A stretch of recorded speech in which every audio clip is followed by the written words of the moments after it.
Bienvenue à compte complet, notre balado hebdomadaire sur le monde du baseball à la maison en compagnie de Marc Griffin. Il y a beaucoup de sujets aujourd'hui. Marc, on va commencer par faire le tour d'une section dans le baseball majeur. En fait, nos prédictions étaient bonnes, je dirais à 80. C'est la section Est de la Ligue nationale. On se doutait que c'était pour être serré. Ce l'est. Les Marlins sont derniers. Ça aussi, c'était prévu. Mais on prévoyait que c'était pas mal, pour être pas mal plus relevé que ce l'est depuis le début de la saison. Et d'ailleurs, la dernière nouvelle qui touche cette section-là, c'est tombé il y a quelques heures à peine, c'est-à-dire les Mets de New York qui ont congédié leurs deux instructeurs des frappeurs, dont Chili Davis, qui pourtant semblait bénéficier d'une réputation presque à toute épreuve, là. Oui, je vais retenir le semblait. Pardon, semblait, là. Écoute, les Mets ne frappent pas. La plupart des équipes dans cette division-là, Alain, pour expliquer un peu ce qui se passe, ça ne frappe pas beaucoup, ça ne frappe pas assez. C'est à peu près le portrait de ce qui se passe dans la Ligue, pas dans la Ligue nationale, mais en fait dans tout le baseball actuellement. On sait que ça frappe beaucoup moins, mais on a l'impression là, qu'avec bon, l'arrivée de Lindor, on pensait évidemment qu'on allait ajouter cet aspect, évidemment, à l'attaque, avec non seulement la puissance, mais des vols de but. C'est pas ça qui est arrivé. Et dans le cas des Mets, plus précisément, Alain, c'est évident que le début de saison de Lindor, bon, il fallait que quelqu'un bouge, enfin, quelqu'un paie le prix quelque part. Chez les Mets, on ne peut pas donner un contrat de 10 ans et voir le gars continuer à. Parce que on a fait le match des Mets dimanche, mais c'est pas des bonnes présences au bâton. Il n'y a pas de. Il y a quelque chose qui manque à Lindor. Puis honnêtement, là, ça déteint sur tout le monde. Parce que lui est arrivé un petit peu en héros en disant on va brasser ça. Mais malheureusement, les choses ne se sont pas produites ainsi. Fait que j'ai l'impression que les gars autour sont aussi affectés par le rendement de Lindor.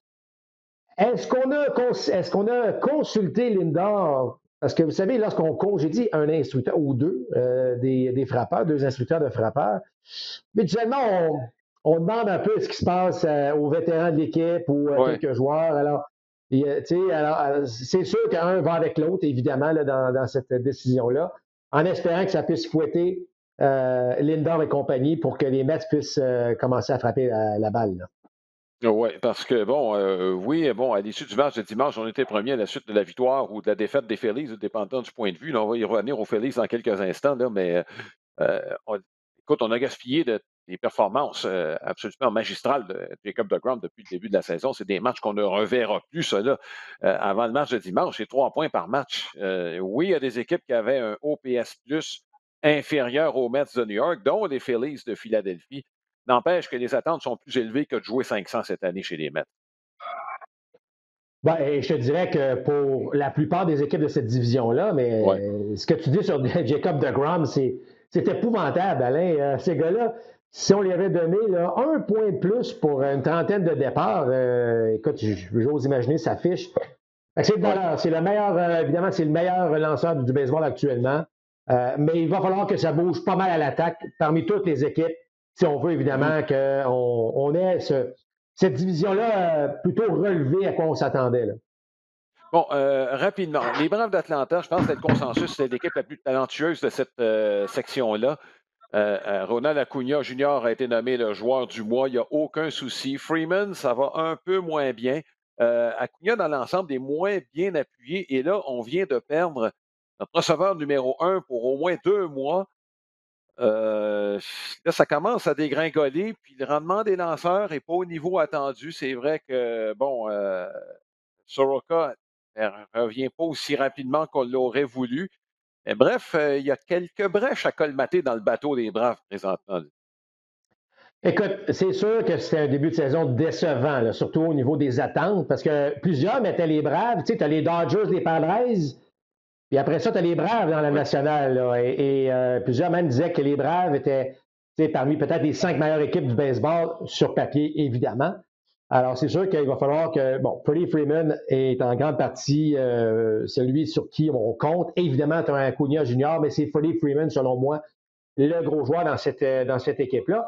Et tu parles de Travis d'Arnaud, c'est un gars qui il frappait deuxième, troisième ou quatrième dans le rôle offensif, là. Bon, évidemment, Freeman frappe deuxième souvent, mais ce que je veux dire, c'est que c'est un morceau important là, qu'on vient de perdre. C'est pas juste un receveur avec bon, on connaît la synergie avec les lanceurs. Tu viens de perdre un gars dans le milieu de la formation. Je connaissais Alex Antopoulos. Le téléphone doit déjà commencer à sonner à quelque part, Alain, parce qu'évidemment, bon, on est en deçà des attentes. Mais heureusement, les autres équipes aussi dans cette division-là. Donc, ce qui pourrait peut-être faire en sorte qu'Antopoulos peut être un petit peu plus patient dans la recherche éventuelle d'un receveur numéro un. Oui, chez les Nationals de Washington, on va passer rapidement, Marc, mais j'ai l'impression que là, on joue sans Juan Soto. On se maintient à 500 jusqu'à son retour. Puis là, ben, on lance les dés en disant que nos trois partants principaux vont tirer le reste de l'équipe ensemble. Je pense que c'était le plan de match au début de la saison. Et là, en l'absence de Soto, si on joue pour 500 jusqu'à son retour, les espoirs sont là du côté de Washington. Oui, bien, c'est le plan de match. Hein? Les trois partants, Oui, évidemment, c'est le plan de match. Mais Soto, dans le plan de match, il est là tous les matchs. Et oui, tu fais bien de mentionner du fait que si on peut maintenir un certain rythme avant son retour, lui peut faire évidemment toute la différence dans une formation. Mais hey, je pas quand même le début de saison de Ryan Zimmerman, lui qui n'avait pas joué Mhm. l'année dernière. On l'a signé évidemment à faible coût, il faut le dire. Et bon, écoute, c'est pas si mal du tout son affaire. Alors, Ouais. mais je m'attends à ce que les Nationals soient pas mal meilleurs aussi. En fait, les quatre équipes là, de la division qu'on a nommées, on devrait voir de la meilleure balle là, au cours des prochaines semaines. Et ça va rester serré. Mais ça va être des matchs de meilleure qualité parce que Ouais. on n'a pas parlé trop de la défense des Phillies, là, mais Bon. ça a été très difficile au cours des derniers matchs. Là. Est-ce que tu penses que le poste de Joe Girardi pourrait être en péril parce que les attentes sont élevées à Philadelphie? Dimanche, on a vu ce qui s'est passé. C'était horrible en défense. Manque de concentration en plus. Les erreurs physiques, oui, les gérants vont les accepter, les erreurs physiques. C'est pas ce à quoi on a assisté dans le match de dimanche. Puis avant le match, on a regardé un peu les statistiques défensives. Puis, excuse, mais les Phillies sont bons derniers dans la Ligue nationale présentement. C'est pas une équipe comme Joe Girardi les aime, là. Non, je pense pas que son poste est en jeu. Par contre, Alain, Ouais. on va donner du temps à un vétéran gérant comme Girardi, mais c'est sûr que ça doit brasser un petit peu là, à l'intérieur des bureaux d'entraîneurs pour qu'on Ouais. puisse trouver un moyen, parce que il y a les erreurs physiques, Alain, mais il y a les erreurs mentales. Puis ce qu'on a vu lors du match au cours du week-end, tu peux pas laisser un gars entrer de même pour créer l'égalité alors que tu décides simplement, là, je ne veux pas pointer Reese Hoskins, mais dans ce cas-ci, il a mal paru en lobant pratiquement la balle à son coéquipier comme si on prend pour acquis que personne ne bouge. Tu veux pas voir ça dans cette section-là, surtout pas dans cette Mhm. section-là où, évidemment, une victoire de plus en fin de la saison peut faire une énorme différence. Ouais, ouais. Il y a un absent quand même important, il faut le mentionner, John Segura, qui avait un bon début de saison, qui ne joue pas présentement. Puis si on veut bouger chez les Phillies, il va falloir se trouver quelqu'un qui est capable de jouer au champ centre puis qui est capable de frapper moindrement parce que on n'a aucune production à cette position présentement et il n'y a pas de frappeur de choix. Donc, c'est dommage à dire, mais présentement, on joue à 6. J'inclus le deuxième but. Bon, Maitland, il n'a rien prouvé encore. Je ne dis pas que c'est un retour automatique. Je dis juste qu'avec ce qu'on a présentement, l'attaque se limite à 6 joueurs. Donc, ça veut dire, théoriquement, qu'il y a 3 manches au cours du match où les lanceurs n'ont pas travaillé trop fort. C'est de la pression, ça, sur le haut de l'alignement des Phillies. Bon, exact. Écoute, encore une fois, on risque de se répéter. C'est tellement une section Oui. relevée qui va être serrée jusqu'à la fin. Si tes frappeurs 7, 8, 9 produisent, ou en fait, peut-être pas 7, 8, 9 dans la Ligue nationale, mais pratiquement 6, 7, 8, il va falloir que Mhm. ça bouge un petit peu plus. Puis effectivement, Ouais. moi, je suis convaincu qu'on est à la recherche d'un champ centre, Alain. On peut pas Ouais. avoir. La ligne du centre, oui, je comprends qu'en défense, c'est important, mais dans le baseball d'aujourd'hui, votre tueur de centre est c'est un gars de haut de l'alignement, c'est un gars qui va produire des points, donc c'est important que les Phillies puissent avoir un minimum de production à ce niveau-là en attaque. Là. Ouais. Un petit mot sur les Blue Jays de Toronto. Bon, Vlad a recommencé à frapper comme on s'y attendait lorsqu'il est arrivé dans le baseball majeur.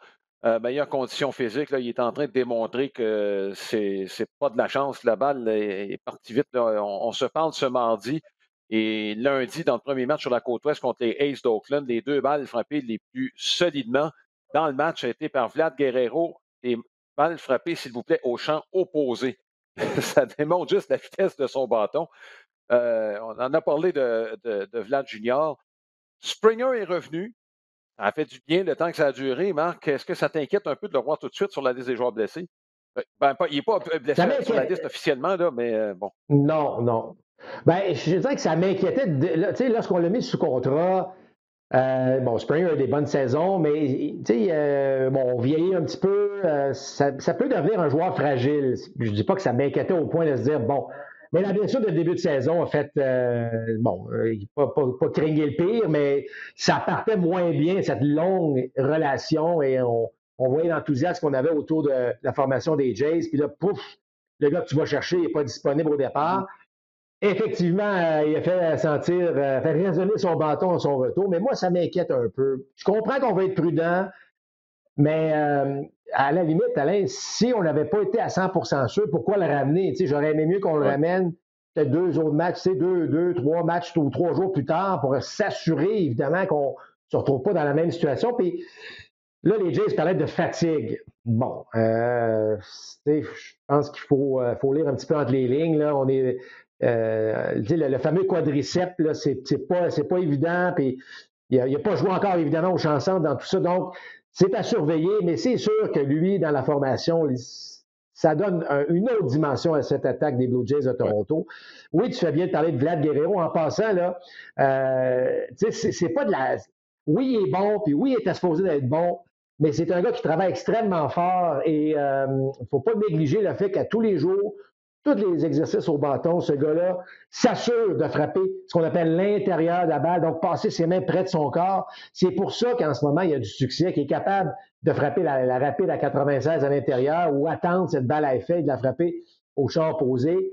Et on l'a souvent dit, si on compare père-fils, écoute, honnêtement, là, puis là, on parle d'un gars au temps de la renommée, père, mais je pense que Vlad Junior est aussi bon frappeur, mais plus discipliné. Fait que s'il peut rester en santé, je pense que ses chiffres, éventuellement, je ne veux pas y mettre de la pression là, parce que son père est au temps de la renommée, mais ce que l'on voit à 22 ans, c'est assez impressionnant. Alors, s'il peut maintenir cette façon de faire, cette façon de travailler, je pense que les Jays en ont tout un là, dans leur formation. Ouais, remarque, tu peux parler de quiconque comparé au père, quiconque est comparé à lui sur le plan de la discipline, on va dire qu'il y en a plus. Ça, c'est clair de ce côté-là.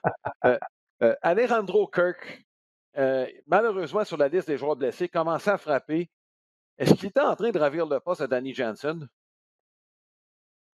Écoute, je ne suis pas certain qu'on est encore rendu là, parce que, bon, tu sais, Alain, moi, mes fameux 40 premiers matchs, là, j'y tiens beaucoup. Mhm. Puis d'ailleurs, Jensen, je ne sais pas si c'est un hasard, mais depuis qu'il a repris son poste véritablement de numéro 1 parce que Kurt est plus là, il s'est mis à frapper. Bon, tant mieux, parce que, tu sais, on parlait de minimum en attaque pour les voltigeurs de centre des Phillies. Ça prend un minimum en attaque du côté de Jensen. Et je pense que la pression que Kirk a mis sur Jensen a fait en sorte qu'à un moment donné, au départ, ça lui a nuit, là, peut-être que ça l'a aidé. Toujours est-il que c'est une perte qui est plate parce que voilà un gars qui est en train de faire sa place. C'est pas le gars physiquement là, qu'on fait wow, quel receveur, quel athlète. Mais Colin, il fait le travail, puis il frappe, puis les lanceurs aiment lancer Mhm. à Kirk. Donc, je trouve ça, les blessures, on les choisit jamais, les moments de blessure, c'est clair, mais là, de ce côté-là, je trouve ça très, très dommage pour lui. Parce qu'écoute, son coup de bâton, là, surtout là, les 4-5 derniers matchs avant sa blessure, ça donnait, écoute, une formation là, de 9 frappeurs. Tu sais, là, on parle que Ouais. Kirk frappait dans le bas de la formation. Ça vous donnait là, toute une formation avec énormément de profondeur. C'est évident qu'avec Jensen, d'être en attaque, on est un peu perdant actuellement, alors en espérant qu'il puisse élever son jeu d'un cran un petit peu. Ceci étant dit, Jensen est un excellent receveur défensif, donc peut largement compenser parfois par quelques lacunes en attaque. Ouais, ça prend un minimum par contre. Puisqu'on parle de Kirk, j'aimerais ça qu'on parle un peu de la façon dont les joueurs, surtout, bon, la situation actuelle fait en sorte qu'on n'a pas joué l'année passée. Il n'y a pas eu de baseball de ligue mineure, c'est dans ce sens-là. Donc, il y a des joueurs qui ont été pénalisés. Kirk se retrouvait au site d'entraînement des Phillies. Lui avait, bon, un peu d'expérience au Mexique, mais c'est un gars qui avait joué, je pense, dans la Ligue du Midwest l'année précédente. Puis là, se retrouve dans le baseball majeur. On a parlé beaucoup du fait, puis c'est un fait, on va en parler tantôt, du fait que les lanceurs lancent plus fort que n'importe quel moment dans l'histoire du baseball. Ça s'avère aussi dans le baseball mineur. Tu as joué dans le baseball mineur. Les balles rapides dans le A arrivent pratiquement aussi vite dans le baseball majeur, avec moins de contrôle. Donc, la vitesse des mains est quand même mise à l'épreuve. On vous teste au baseball mineur, mais comme tu l'as mentionné, les jeunes sont mieux formés qu'ils l'étaient. Même dans le A, moins fort, là. Bon, il y a 3 ligues de A fort. La Ligue du Midwest, bon, c'est une longue saison, mais c'est un petit peu en bas de la Ligue de la Floride, la Ligue de la Caroline, puis bon, la Ligue de Californie. Ça a changé un peu, là, mais on va parler là, de ce qu'on a connu au cours traditionnellement. Donc, et là où je vais en venir, est-ce que la Ligue du Midwest a préparé un joueur pour jouer au baseball majeur mieux que ça l'était, par exemple, quelqu'un qui serait passé par là à l'époque où tu jouais? Ben, écoute, oui, oui, Alain, étant donné que, puis tu l'as bien mentionné, les gars du A, puis la différence entre A et 2A, c'est que le gars du A, talent, là, c'est la même affaire. Là. Je veux dire, tout le monde a du talent, du swing professionnel, tu es rendu dans les ligues de A fort, tu as du talent. Bon, maintenant, il reste des choses à peaufiner. Tu as parlé de lanceur. Bon, il lance à 95, 16, 17, mais pas encore un contrôle parfait ou une balle à effet qui peut combiner avec ça. Tandis que dans le 2A, oups, là, on est en train de faire le travail au niveau, bon, justement, de peaufiner cette balle rapide ou cette balle à effet-là. Et là, il faut le faire de façon plus constante. C'est à peu près les différences qu'on retrouve. Alors, c'est sûr que Kirk, moi, au début, je me disais, hey, il arrive du A, puis il agit comme receveur à des gars qui, bon, on s'entend, là, des gars qui lancent fort, des gars qui la balle bouge. Mais c'est ça, c'est qu'il arrive, dans le baseball d'aujourd'hui, c'est incroyable à quel point ça a évolué, Alain. Tu sais, dans le temps, là, les gars qui lançaient 95, il n'y en avait pas beaucoup. Puis deux, eux autres, ils se rendaient assez rapidement dans le 3A parce que, bon, c'était exceptionnel. Alors, le gars du A, ben, c'est le gars qui lançait 90, 91, qui la balle bougeait beaucoup, puis qui essayait de coller des victoires pour impressionner l'organisation. Mais là, un receveur qui agit pour un gars qui lance 90, 91, puis whoop, tu t'en vas dans les majeurs directement. Les gars lancent 96, 17 avec pas mal plus de mouvement. C'est une adaptation. Tu sais, moi, on m'avait toujours dit, ça te prend 1000 présences au bâton ou 1000 manches en défense ou 1000 manches lancées. Bon, on pourrait débattre là, du nombre de manches, mais c'était un peu la philosophie que tu avais. Il fallait que tu passes tout ce temps-là dans la ligue mineure pour vraiment te former. C'est moins vrai aujourd'hui parce que, justement, dans le fort, les gars lancent 95 000 à l'heure. Donc, le receveur, lui, il est prêt, il est prêt. Il est même meilleur parce que les gars ont plus de contrôle en haut. Puis en même temps, ben, il a affronté ces gars-là. Donc, on va voir, tu sais, Alain, on s'en est déjà parlé, mais ce qui se passe dans les rangs mineurs actuellement dans le baseball professionnel, je ne dirais pas que c'est une révolution, mais la manière d'un joueur, je vais dire normal, je ne parle pas du gros prospect qui, lui, bon, évidemment, a toutes les chances, mais tu sais, un joueur repêché habituellement, bon, 5, 6, entre 5 et 10e ronde, peu importe, sa façon de se rendre dans les majeurs, elle va être maintenant très, très différente que ce qu'on retrouvait il y a peut-être là, une dizaine Ouais. d'années, avec, évidemment, on a enlevé des équipes et tout ça. Donc, le baseball change, mais c'est-tu quoi la bonne nouvelle? Je sais qu'il y a des villes qui ont perdu leurs équipes et tout ça, mais la bonne nouvelle, c'est que le calibre de jeu va augmenter. Les ligues indépendantes vont être meilleures, vont avoir des meilleurs joueurs à ce niveau-là, et les organisations vont avoir moins de joueurs, donc vont pouvoir se concentrer davantage au développement de ces joueurs-là. Je sais que ce n'est pas populaire, encore une fois, là, au niveau de certaines villes, mais elle a fait du sens, cette décision-là, quelque part, pour améliorer le jeu d'à peu près tout le monde. C'est dans 5, 7, 8 ans qu'on va voir vraiment la différence avec ça. Là. Ouais. Et oui, ben, en fait, j'ai l'impression que pour 2, 3 ans, là, ce à quoi on assiste, là, ça vient de commencer. La saison du baseball mineur vient tout juste de commencer. Là. Puis j'ai l'impression que, ben, d'ailleurs, oui, j'allais dire, c'est un gros laboratoire. Et en fait, à plusieurs niveaux. Là. Il y a des tests il y a des trucs qu'on va tester là, dans ces ligues-là. Puis, Ouais. mais outre ces nouvelles règles qui seront testées, c'est le développement des joueurs, effectivement, Marc, comme tu le mentionnes, il faudra peut-être scruter davantage pour voir exactement quelles seront les répercussions des décisions qui ont été prises dans tous ces changements. Euh, Écoute, les Dodgers de Los Angeles, à un moment donné, tout le monde disait, mon Dieu, ils vont en perdre combien cette année? Est-ce qu'ils vont gagner 120, 130? Oups, d'un C'est revenu assez vite. Hein. Au baseball, tu dis que bon, tu vas en perdre quoi? Tu vas en perdre 60, tu vas en gagner Tu 60, vas en puis gagner c'est ce que 60. tu vas faire Ouais. avec. C'est ce que tu vas faire avec le reste qui va déterminer. Puis ça s'est appliqué aux Dodgers. Et là, on fera pas mal moins. Nonobstant dimanche, là, où il y a eu 7 points produits et 8 de la part de BT et Pollock, là, ça, c'était l'exception qui confirme la règle. Mais là, on vient de perdre Dustin May. Et on vient de le perdre pour longtemps parce que, comme tu l'anticipais, ce que tu avais entendu comme réaction, là, bon, ça s'est malheureusement avéré, c'est-à-dire c'est l'opération Tommy John. Bon, écoute, Alain, lorsque quelqu'un te décrit qu'il a senti une forme de brûlure dans le coude, tous ceux qui ont subi l'opération ont dit oh oh.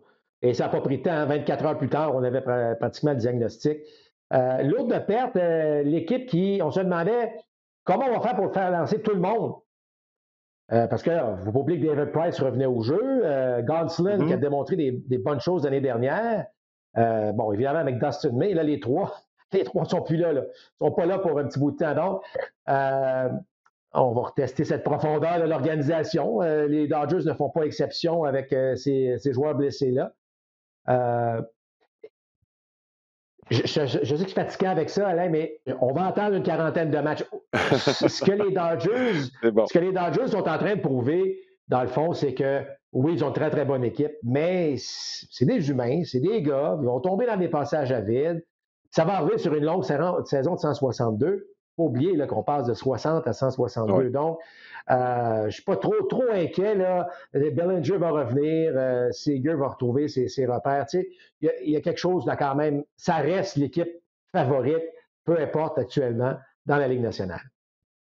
Euh, Puisqu'on est dans la section ouest de la Ligue nationale, on va rester là, Marc. Il y a 2 semaines, les Rockies du Colorado ont procédé à un changement majeur, c'est-à-dire que le directeur général, selon la version officielle, a quitté son poste. On vient tout juste de nommer celui qui va le remplacer par intérim. Il s'agit de Bill Schmidt, c'est Jeff Bridich qui est parti comme directeur général, remplacé par celui qui, en fait, occupait et occupe encore le poste de vice-président au recrutement. Je me demande, Marc, s'il y a un poste plus difficile à occuper dans le baseball que directeur général des Rockies du Colorado, avec tous les défis que ça représente. C'est que là, on est quoi? On est à peu près 25 ans, là, et on approche en fait des 20 ans là, c'est quoi? 25 ans à peu près. Bon, D'existence. les Rockies arrivent, là, on arrive 30 ans, là, le 30e anniversaire. C'est quoi la recette pour gagner au Colorado dans le stade dans lequel on joue, puis dans le contexte dans lequel on joue? Il ne faut pas se leurrer, Marc, on aura beau on a changé des balles, on a tout essayé. C'est un défi pour les lanceurs de lancer là-bas. On n'a pas trouvé la Ben, recette, j'ai c'est surtout, l'impression. ouais, ben, c'est parce qu'on dit que la balle à effet a moins de mordant. On s'est essayé sur des lanceurs de balles rapides tombantes, mais ça reste que la balle, elle voyage bien. Donc, écoute, c'est pas évident. C'est un énorme défi. Tu sais, les Rockies, bon, je pense pas que Trevor Story va passer toute la saison là-bas parce que si tu veux rebâtir, parce qu'il va falloir rebâtir. Je sais que c'est plate à entendre du côté des partisans des Rockies, mais on a le 27e. Donc, on est dans les bas-fonds au niveau du réseau de filiales. Là, je parle de la qualité du réseau avec le Mhm. nombre de joueurs d'avenir. Tu ne peux pas bâtir avec ça. Là. Alors, il va falloir que tu commences à repêcher, que tu ailles chercher des jeunes joueurs, un peu comme les Rays. Les Rays, ils ont fait la recette. Là, je veux dire, à quelque part, il y a une recette gagnante qu'il va falloir qu'on applique du côté des Rockies du Colorado. Mais on va s'entendre tout de suite. Là, c'est 3-4 grosses années difficiles qui s'en viennent.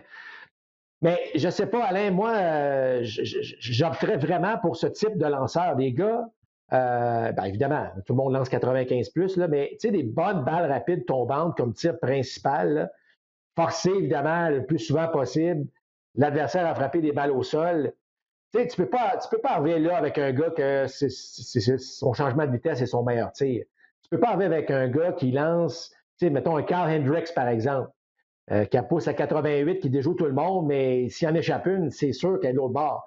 Fait que, tu sais, il va falloir trouver un profil de lanceur, selon moi, et y croire, puis rester avec et pour voir qu'est-ce que ça peut donner, parce que, regarde, tu l'as dit, là, ça fait bientôt 30 ans. On a eu quelques bonnes saisons, à un moment donné où on s'entendait, tiens, il y a quelque chose il y a une recette qui semble fonctionner. Puis l'année suivante, habituellement, c'était à recommencer. Donc, je veux dire une chose, beaucoup de travail à faire de ce côté-là.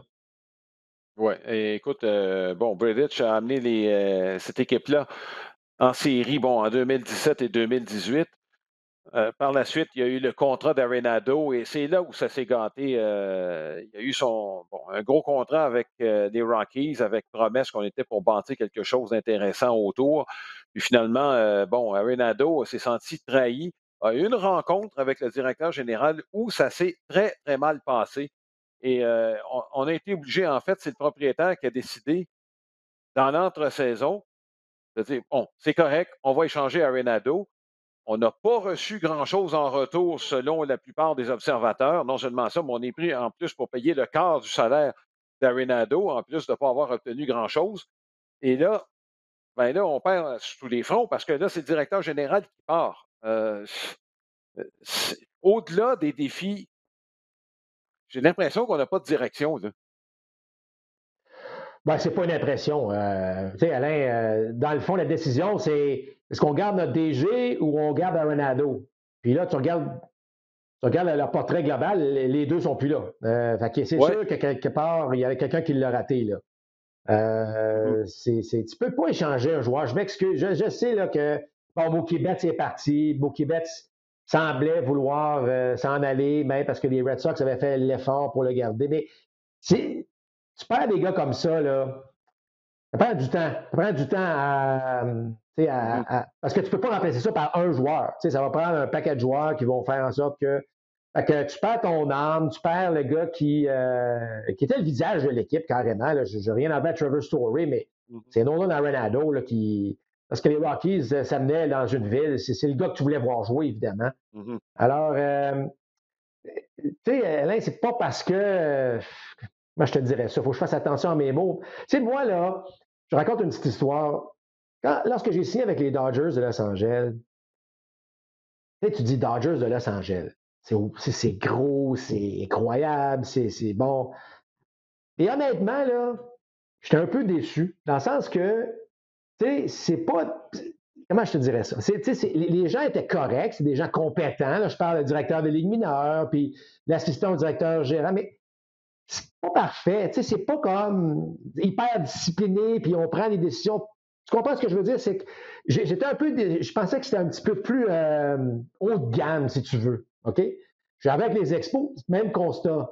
Dans le sens que, tu sais, on embauche du monde, puis parfois il est bon, parfois il est moins bon, puis des fois je me demande à quel point on va faire nos devoirs pour aller chercher ce genre de personnes-là. Mhm. Ça me fait penser un peu à ça. C'est que là, on arrive avec les Rockies, puis ta question était hyper pertinente. On sait-tu où on s'en va vraiment avec les Rockies du Ouais. Colorado? Moi, j'ai l'impression qu'on n'a aucune idée. C'est vraiment mon Ouais. Et opinion. Puis, ouais. ouais, vas-y, Alain. Ben, j'allais dire, bon, Trevor Story, la question, dans le fond, c'est pas de savoir s'il va être échangé, c'est de savoir si au 31 juillet, ce sera fait, là. Ouais, Moi, j'ai c'est ça. l'impression que la question, c'est un peu ça en ce qui concerne Dustin May. Euh, Au cours du dernier week-end, il y a eu quelques discussions corsées. Et je veux qu'on reparle un peu de l'émotion dont on a parlé un peu plus tôt lors de nos balados depuis le début de la saison, en faisant référence à Fernando Tatis, et qui est très expressif quand il joue sur le terrain, avec le gros sourire et tout ça. Bon, et il y en a qui ont peut-être un trop plein d'émotions. Il y a quelques lanceurs qui étaient très contents d'avoir retiré sur des prises leurs adversaires dans des circonstances qui étaient corsées. Et ça a fait réagir les frappeurs. Là, bon, est-ce que c'est des frappeurs qui sont trop chatouilleux ou on en a peut-être mis un peu trop? Parce que je veux juste préciser une chose, là, c'est pas la première fois que des lanceurs agissent de la sorte, là. Et, je pourrais, en te donnant des exemples un peu plus tard, là, mais Ah en ouais, fin de ouais, ouais, semaine, OK. là, bon, il y a Alvarado puis Adrian Garrett, là. Bon, Alvarado avec les Phillies puis Garrett avec les Reds de Cincinnati. Ça n'a pas plu aux frappeurs, là, de la réaction après des retraits sur des prises. La différence, Alain, à ce que tu dis, c'est que tu as démontré de l'émotion, puis être carrément arrogant. Tu sais, c'est deux choses. Puis, bon, dans le cas d'un. Tu sais, tout est dans le moment de le faire.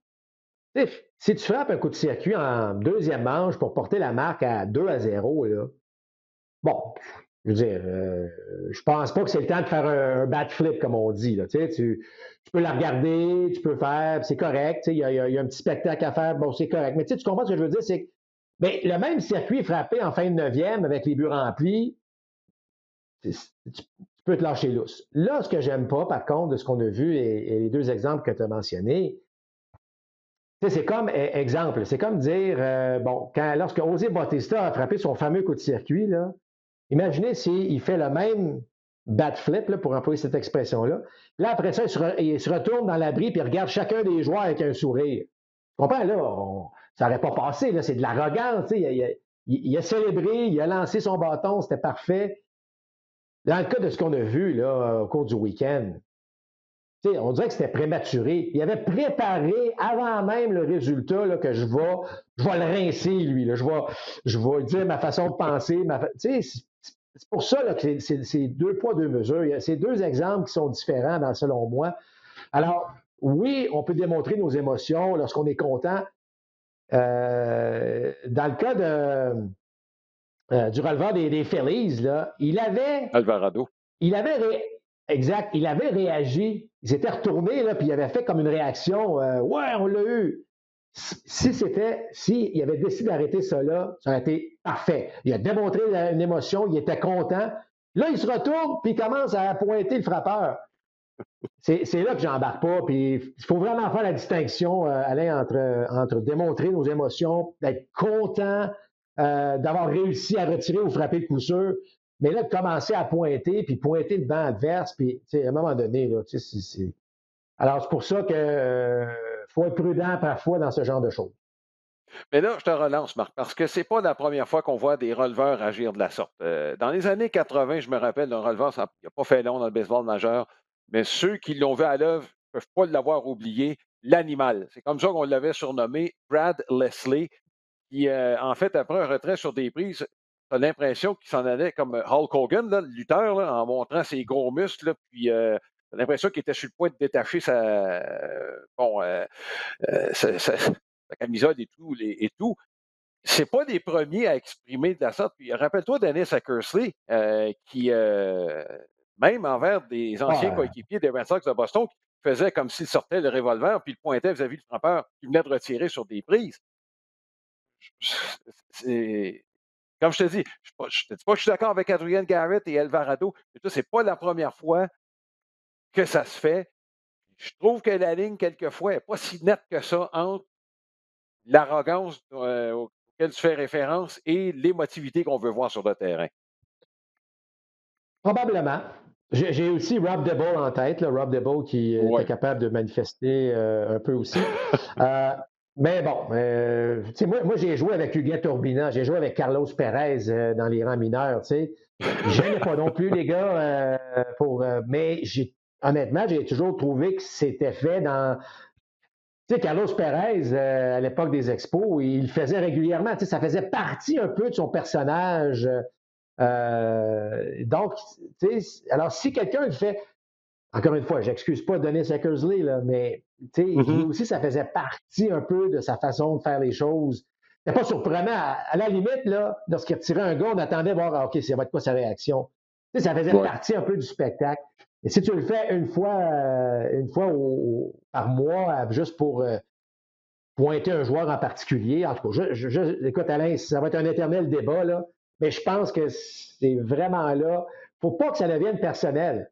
Il faut que ce soit une réaction émotive vis-à-vis de la situation qui se passe, puis elle pourrait être, à la limite, parfois même plus exagérée, là, mais il faut que ce soit instinctif. C'est une réaction normale parce qu'on est dans le feu de l'action, puis la situation nous fait en sorte que mais pas de pointer, là, en tout cas, selon. Encore une fois, Ouais. si tu le fais tout le temps, à chaque frappeur, à chaque fois que tu retires un gars, bon, ben écoute, on va s'habituer, puis les gars vont en rire plus que d'autres Mhm. choses. Ce qui n'a pas été le cas encore là, Ouais. avec les lanceurs dont on a fait mention. Là. Bon. Dernier sujet sur lequel on va élaborer un petit peu, parce que là, il y a un mois de jouer dans le baseball majeur. On l'a mentionné en début de balado, quand on a parlé de l'Est de la Ligue nationale, les statistiques à l'attaque sont en forte baisse. Le MPP, là, Aux dernières nouvelles, là, c'est autour de 700, puis on ne l'a pas atteint encore. On est loin du 750 qu'on avait là, il y a 2 ans à peine. Bon, le manque d'attaque chez les Mets, ça a coûté l'emploi aux 2 instructeurs des frappeurs. J'ai jeté un petit coup d'œil sur les chiffres, Marc, puis tu pourras peut-être élaborer là-dessus. Qu'est-ce qui a changé au fil des années? Puis là, ben, j'ai pris quand même, bon, je suis allé voir euh, cette année, l'année passée, et là, j'ai reculé jusqu'en 1990. 90, 2000, 2010, 2020. Le pourcentage de prise des lanceurs est à peu près le même. Le pourcentage d'élan, ça m'a surpris, est à peu près, ça ne change pas beaucoup. Il n'y a pas beaucoup de fluctuations. Le chiffre qui a changé le plus, c'est le taux de contact qui est passé de 80 bon, mettons en 2010, là, c'était à 79, mais on s'entend que 79-80, ça ne changera pas grand-chose. Mais là, on est rendu à 72. Là, c'est une baisse de 10 par rapport à ce qu'on a vu il y a 10 ans à peine. Donc, plus d'élan dans le vide. Il y a une chose qui est établie, plus tu vas avoir de vélocité, plus tu vas avoir de retrait sur des prises. Vous n'êtes pas convaincu, demandez à Nolan Ryan, va vous le dire. Et tous ceux qui l'ont affronté. Puis, bon. Et, mais par rapport à ça, Marc, dimanche, on en a parlé brièvement, mais c'est là que je veux t'entendre. Je suis prêt à admettre que la vélocité a quelque chose à voir, mais quand je vois des Carl Hendricks, des Ryan Yarbrough, qui je serais capable de capter leur balle à main nue, là, qui ont un retrait sur des prises et plus par manche lancée, je me dis, il y a peut-être quelque chose dans l'approche des frappeurs là, qui a changé, qui a fait en sorte qu'il y a plus de retraits sur des prises qu'il n'y en a jamais eu. Ben, c'est exact. C'est l'approche des frappeurs, Alain, c'est aussi simple que ça.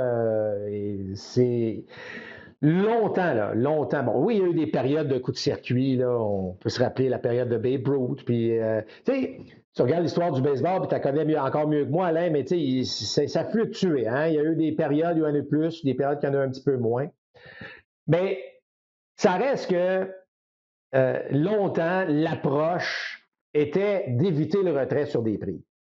Alors, tu pouvais, évidemment, bon, idéalement, je te dirais même qu'à un certain moment donné, il y avait beaucoup de frappeurs qui ne voulaient pas se rendre à deux prises. Tu sais, on voulait mettre la balle en jeu avant d'avoir deux prises parce que statistiquement, puis tu le sais très bien, Alain, un frappeur qui tombe à deux prises, bon, la moyenne chute drastiquement. Bon, ceci étant dit, c'est un peu à cause de ça, d'ailleurs, que l'approche des frappeurs a changé. Parce que statistiquement, à deux prises, même avec une approche de je vais mettre la balle en jeu, je frappe quand même sous la barre des 200. Je suis plus proche de 100 que de 200. Là. Alors, c'est là qu'on s'est dit, pourquoi avoir une approche de contact hein, que je peux avoir une autre approche agressive, donc en mode attaque, même à deux prises. Et c'est là que il y a eu moins de balles en jeu. C'est là qu'on travaille moins le compte. Puis quand je dis travailler le compte, là, on revoit de plus en plus, c'est-à-dire que des gars comme Bryce Harper, des gars comme, puis je pense que c'est un peu plus flagrant, là, Bo Bichette. Alors, ces gars-là, en mode attaque, donc des comptes de deux balles, aucune prise, 2-1, 3-1, mettent beaucoup de jambes. Hein? Il y a ce qu'on appelle le fameux leg kick. Là. Les gars lèvent la jambe et ils veulent attaquer la zone. Et rendu à deux prises, ils ne lèvent plus la jambe. La jambe reste au sol. Donc, il y a une approche qui commence à revenir de se dire, finalement, je ne perds pas tant de puissance que ça, mais je vais quand même avoir une approche différente à deux prises. Et c'est pour ça, Alain, que je crois que ça va revenir, toute cette affaire-là. C'est-à-dire que là, on vit un moment où les lanceurs sont dominants. On n'a jamais fait bouger la balle autant à des vélocités aussi impressionnantes. Tu sais, on le voit, là. Écoute, il y a des gars qui lancent 100 000 à l'heure, la balle bouge d'à peu près un pied. Là. J'exagère à peine. Alors, je pense que les frappeurs vont finir par trouver une solution de couper un peu dans leur élan, mais qui ne coupera pas cette puissance-là et qui va permettre donc d'avoir plus de balles en jeu. Ça ne ment pas, là, surtout que le baseball est un sport de statistiques. Un frappeur qui a deux balles, aucune prise, 2-1, 3-1. Écoute, Alain, puis tu le sais encore mieux que moi, depuis le début du baseball, ces comptes-là, les gars frappent au-dessus de 300 plus facilement. Alors, je pense qu'il faut juste resserrer un peu notre façon de faire au niveau de l'attaque pour comprendre un peu plus ce qui se passe. Mais les frappeurs, là, puis tu en as parlé tantôt, le nombre d'élans, n'a pas changé tant que ça au fil du temps. Donc, Non. je pense que l'approche va revenir de façon un peu différente, mais l'approche à deux prises devrait, selon moi, revenir un peu plus, voire un peu moins d'élan violent, parce que le lanceur va générer la puissance anyway. C'est-à-dire que le gars qui lance 95, j'ai pas besoin de dévisser comme je le faisais, alors qu'un gars lançait 87, 88 à l'époque. C'est pour ça que les frappeurs, selon moi, sont trop intelligents pour ne pas s'ajuster éventuellement à toute cette. Puis je pourrais même inclure les défenses adaptées là, dans mon commentaire. Ouais. Oui, en fait, bon, tu as bien fait de le mentionner parce que ça, c'est un autre aspect. Est-ce que les frappeurs s'élancent plus qu'auparavant? Puis la réponse, c'est non. Le taux d'élan par lancer, c'est à peu près pareil là, dans les, bon, d'une année à l'autre. Moi, je pensais honnêtement que ça avait baissé un peu. Là. Les fluctuations ne sont pas significatives là, de 1990 à aujourd'hui. J'avoue que ça m'a étonné. Personnellement, je pensais que l'approche avait changé un peu. Mais Surtout avec juste Moneyball, pour, hein?